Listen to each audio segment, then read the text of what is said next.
What's something that outpours from his radical love for us? Well, let's return back to John 3:14 through 16, just to kind of refresh ourselves. Just as Moses lifted up a snake in the wilderness, so the Son of Man must be lifted up, that everyone who believes in him may have eternal life in him. For God so loved the world that he gave his one and only Son, and whoever believes in him shall not perish, but have eternal life. Yes.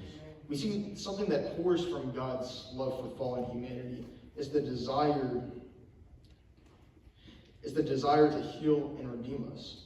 To truly understand what Jesus is trying to convey in this passage, we have to understand what it means when it mentions the snake in the wilderness. So basically in Numbers 21 verses 4 through 9, the people of Israel were complaining, so God sent some venomous snakes. But then the Israelites came and admitted their wrongdoings. In verse 7, it says, the people came to Moses and said, we sinned when we spoke against the Lord and against you. Pray that the Lord will take the snakes away from us. So Moses prayed for the people. Now, what did God do next? Did he say, you know what, you failed me time after time. You've turned to idols and you've been ungrateful. You've been ungrateful for me literally delivering you from literal slavery in Egypt. You guys don't appreciate me, so you know what? I'm going to let these snakes have their way with you.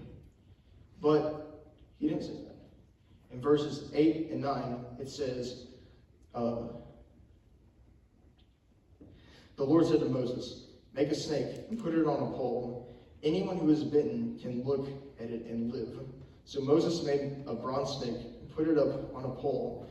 Then anyone who was bitten by a snake and looked at the bronze snake, they lived.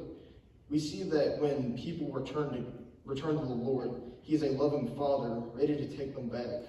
Not some devil on your shoulder reminding you about your wrongdoings, but a father on a porch with his arms open, waiting for you. Yes. Now that we understand what the bronze serpent represents, we can understand what Jesus is saying. In Numbers, when the people were wounded by the venomous snakes, they looked at the bronze serpent and they were healed. But in the new covenant, when we look at the Son of Man on the cross and accept his gospel and follow the Lord and allow him to change our ways, we are healed from our sin.